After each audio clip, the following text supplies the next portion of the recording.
Je crois qu'un de ces glorieux jours, quand cette confédération des églises unies se rassemblera, et que selon la prophétie, le nouveau pape issu des États-Unis sera installé là-bas. Alors, ils feront une image à la bête. Et je vous le dis, la véritable Église de Dieu sera forcée de se rassembler.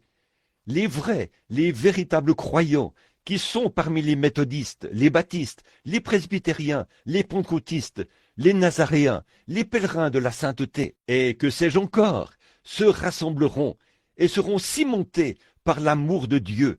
Ils formeront le corps du Seigneur Jésus-Christ, tous les croyants, et les agnostiques et les esprits superficiels seront mis à l'écart. Ils iront de l'avant et entreront dans la confédération des églises. Et l'autre jour, j'ai lu que même les assemblées de Dieu sont entrées dans la confédération des églises. Oh là là! Pour ce faire, il leur faut renier leur doctrine évangélique, c'est vrai, et ils seront obligés de renier tous leurs principes fondés sur les signes et les prodiges pentecôtistes pour faire partie de la confédération des églises. Ô frères, il leur faut renier cela pour avoir du prestige. Je préférerais, comme je l'ai souvent dit, rester couché à plat ventre, boire de l'eau plate, manger des crackers, être populaire aux yeux de Dieu, être son serviteur de Dieu, que d'avoir ce que ce monde a de meilleur. Si je me retrouvais dans l'obligation de faire des compromis sur ma foi dans le Seigneur Jésus-Christ et sa Bible, je crois que ceci est la parole infaillible de Dieu et que chaque parole qu'elle contient est vraie. Oui, monsieur. Bon, là, nous allons voir comment ils se comportaient. Ils avaient rejeté, ils s'étaient mis à poser les pierres. Et à un moment donné, ils sont tombés sur une drôle de pierre. Ils ne pouvaient pas utiliser cette pierre. Ils disaient, cette pierre n'est d'aucune utilité. Et ils ont jeté cela quelque part là-bas, dans le tas de mauvaises herbes. Ils ne pouvaient pas l'utiliser. Elle avait une drôle de forme. Ils ont essayé d'ériger leur bâtiment. Et ils sont arrivés à un certain endroit. Là, ils avaient placé toutes les pierres. Ils les avaient placées comme ceci. Ils sont arrivés à un endroit où ils n'arrivaient pas à trouver de pierres pour faire le coin. Ils ont poursuivi leur construction et le travail avançait encore et encore. Et l'édifice est arrivé au point où ils ne pouvaient plus aller plus loin, car il leur fallait une pierre angulaire. Ils ont cherché parmi toutes les pierres afin de trouver une pierre angulaire, mais ils n'arrivaient pas à en trouver une. Et tout à coup, quelqu'un s'est avancé vers le tas de mauvaises herbes. Et la pierre même qu'ils avaient rejetée était la pierre angulaire. Et c'est ce qu'il en est aujourd'hui, mes amis. L'Église méthodiste, c'est très bien. L'Église baptiste, c'est très bien. L'Église presbytérienne, les pentecôtistes, les nazaréens, les pèlerins de la sainteté, peu importe laquelle, elles sont très bien. Mais ce qu'il y a, frères, c'est qu'ils rejettent la vraie pierre angulaire. Voilà pourquoi l'Évangile n'est pas proclamé dans le monde entier, avec de la puissance, des signes et des démonstrations, parce que les dénominations retranchent la puissance même de ce qui est phénoménal. Lorsqu'ils disent « les jours des miracles sont passés », la guérison divine, ça n'existe pas. Le parler en langue, ça n'existe pas. Le surnaturel, ça n'existe pas. Ça, c'était pour une époque passée. Et vous verrez, frères, que tous ceux qui disent cela sont directement mis au rencard. Elles ne sont rien de plus que des organisations, des clubs. Ils ont beaucoup de gens qui y adhèrent, c'est vrai. Mais la Bible dit, ils auront l'apparence de la piété, mais renieront ceux qui ont fait la force.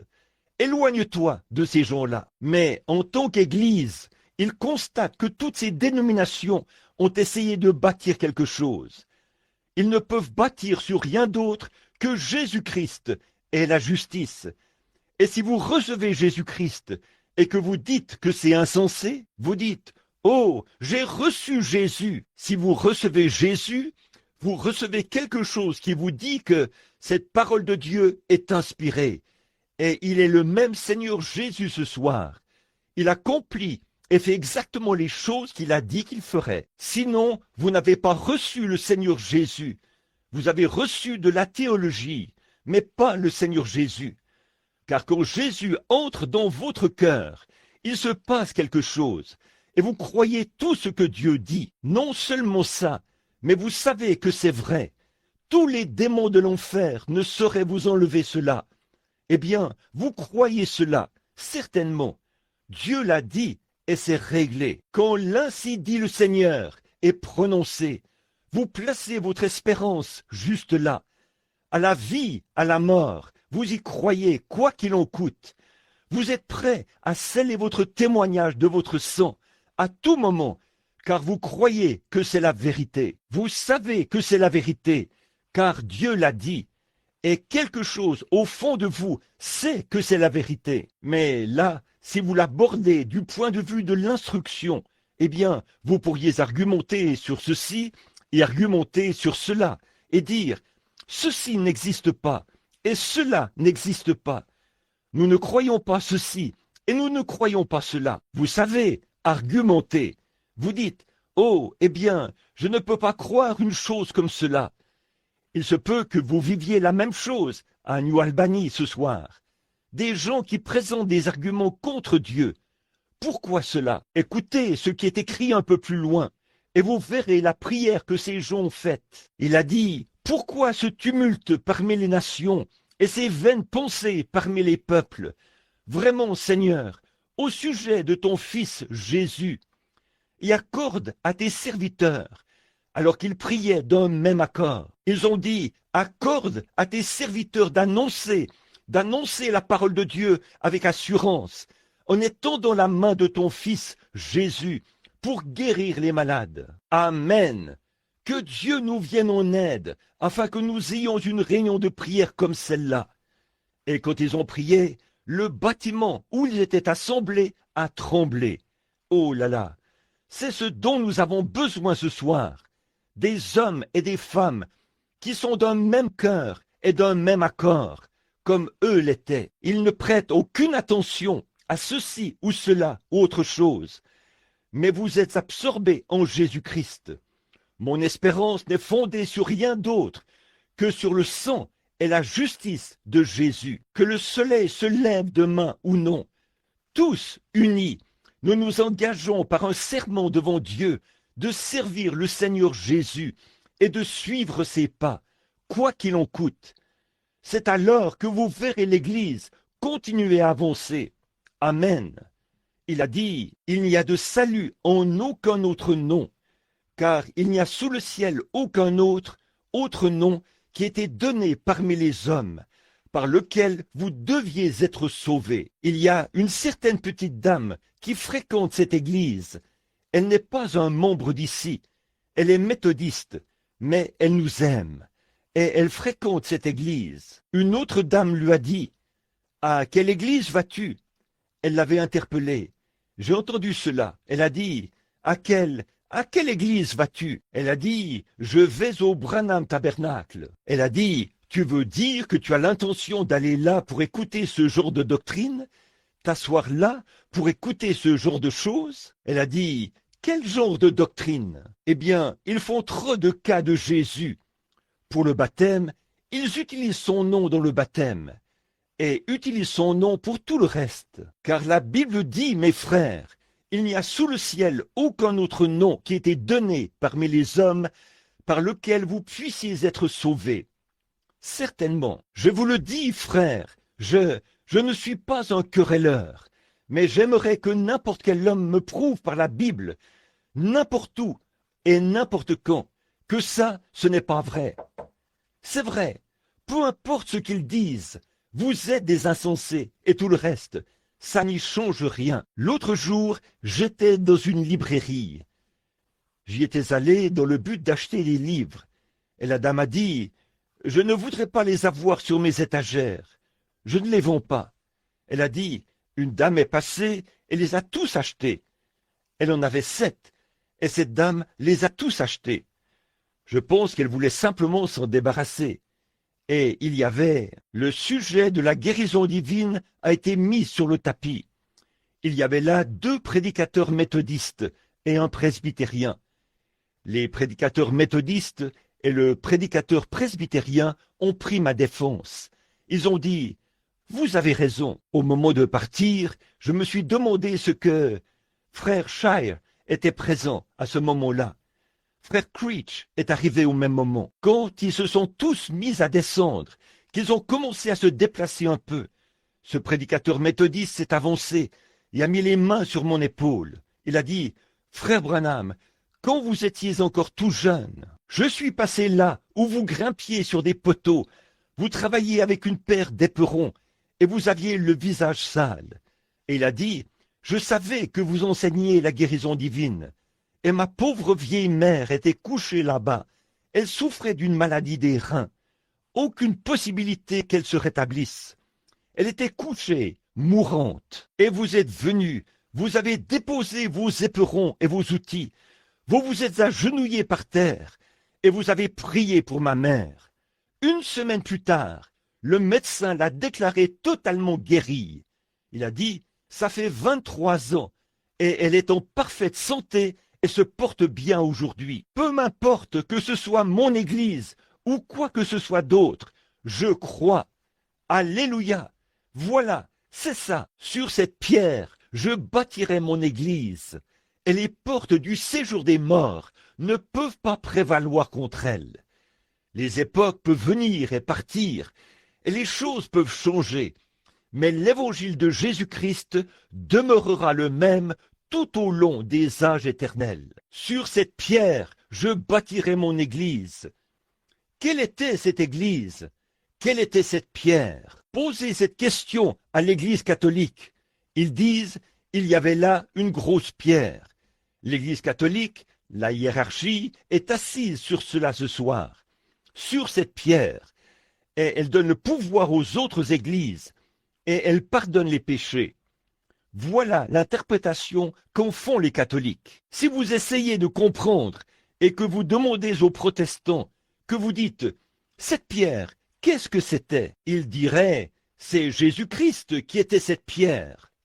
Oh frère, qu'a dit Jésus à ce sujet? Pierre a dit « qui dites-vous » Il a dit « qui dites-vous que je suis ?» Il ne parlait pas de lui-même. Il avait dit « qui dites-vous que je suis ?» Les uns disent que tu es Moïse, et d'autres disent que tu es Élie. Mais vous, qui dites-vous que je suis? Pierre a dit, tu es le Christ, le Fils du Dieu vivant. Il a dit, tu es heureux, Simon, fils de Jonas, car ce ne sont pas la chair et le sang qui t'ont révélé cela. Tu n'as pas accepté la théologie d'un homme à ce sujet. Tu n'as pas appris cela dans un séminaire. Mais c'est mon Père qui est dans les cieux qui te l'a révélé. Et sur cette pierre, alléluia, quelle pierre? La révélation spirituelle par laquelle Dieu se manifeste à l'individu. Alléluia!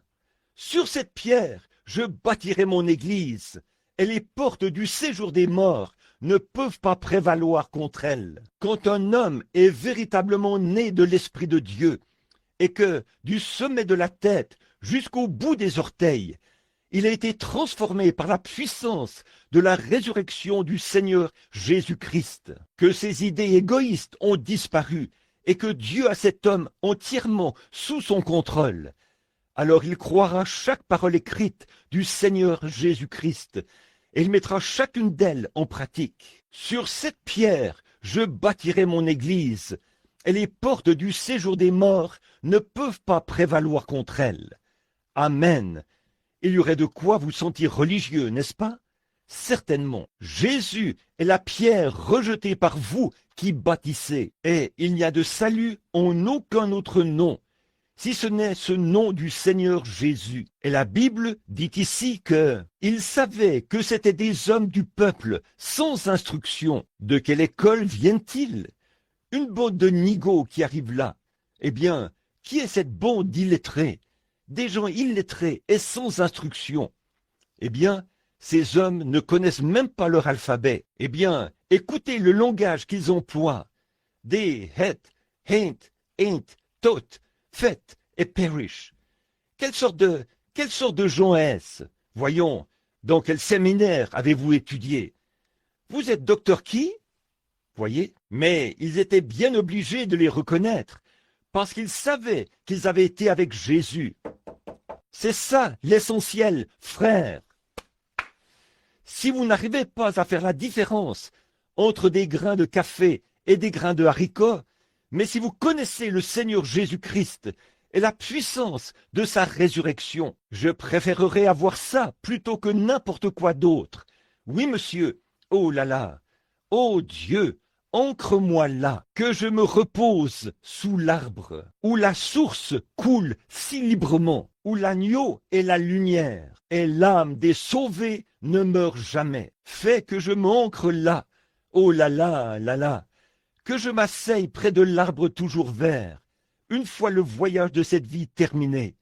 Oh, ne convoite pas les vaines richesses qui passent rapidement, cherche à obtenir ces trésors célestes. Ils ne passeront jamais. Tiens la main immuable de Dieu, tiens sa main immuable. C'est vrai, à la fin de ce voyage, si à Dieu tu as été fidèle, ta belle demeure dans la gloire, ton âme ravie verra un de ces soirs, ou un de ces matins, ou un de ces midis, votre âme se retirera de votre corps, comme une dent qu'on arrache. Vous marchez sur des fils ténus, qui pourraient se rompre à tout moment. Mais qu'est-ce que ça peut me faire? Qu'est-ce que ça peut vous faire? Car de ses ailes éternelles, il l'élèvera. Une fois cette âme sortie d'ici, il s'en saisira. Il y aura quelqu'un là, au bout du chemin, oh là là, pour la porter et l'entourer de ses bras éternels, et la faire traverser la vallée de l'ombre de la mort, pour la faire paraître là-bas, devant le Père, irréprochable et irrépréhensible. Alors pourquoi s'inquiéter? Pourquoi nous soucier de ce que le monde a à dire, ou de ceci, cela, autre chose?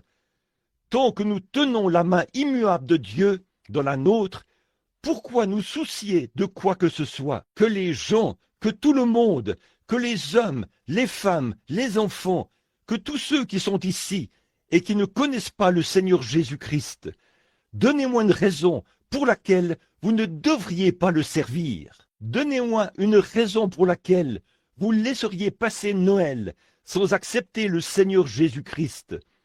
Arrêtez de penser à ceci ou à cela. Arrêtez de vous demander, devrais-je faire ceci ou faire cela? Je vous pose une question bien précise. Avez-vous cru au Seigneur Jésus-Christ? Si vous croyez vraiment, je vous prouverai par la Bible que vous avez la vie éternelle et que vous ne pouvez pas périr. Celui qui écoute mes paroles et qui croit à celui qui m'a envoyé a la vie éternelle. Quand Jésus-Christ a prononcé ces paroles, quand Pierre les a prononcées le jour de la Pentecôte, quand Jésus les a prononcées ici même, dans Jean 5, quand les gens les ont prononcées d'un bout à l'autre de la Bible, l'homme les a tordus, les a mélangés, et a essayé d'en faire ceci et de faire cela pour mettre sur pied des organisations et tout. Certains ont dit, oui, croyez simplement qu'il est le Seigneur Jésus-Christ et entrez, c'est tout. Vous voyez la ruse du diable? Quelqu'un a dit, oh frère, nous étions si heureux que nous avons poussé des cris. Vous voyez la ruse du diable? Quelqu'un a dit, nous avons parlé en langue et nous savons que nous l'avons. Vous voyez la ruse du diable? Ces choses, c'est bien, mais ce n'est quand même pas Christ. Ça ne l'est certainement pas. Et quand un homme croit vraiment de tout son cœur au Seigneur Jésus-Christ, il reçoit la vie éternelle au moment même où il croit. C'est vrai, une fois que vous croyez, votre vie montre ce que vous êtes, votre vie, et tout cela arrivera. Toutes ces choses, comme pousser des cris, être joyeux, parler en langue, guérir les malades, et tous ces autres dons, et ces choses vous accompagneront, non pas parce que vous avez fait cela, ces choses vous accompagneront par un vrai signe de Dieu. Voyez, oh, cherchez premièrement le royaume de Dieu et sa justice, et les autres choses seront données par-dessus. Quand je pense à ce monde qui faillit, je regarde autour de moi et je vois l'écriture sur la muraille, dans chaque nation. Je vois que les bombes atomiques causent beaucoup d'émoi parmi les gens. Quand les grands dirigeants et tout, vous devriez lire ce que dit le Pentagone au sujet de ces choses qui s'accomplissent. Vous devriez voir ce que cette nation... Frères, je vais vous dire quelque chose. Nous bombons le torse au dehors. Pourtant, au cœur même de cette nation, ils ont une peur bleue. Vous le savez. Autant admettre la vérité. Et vous avez des raisons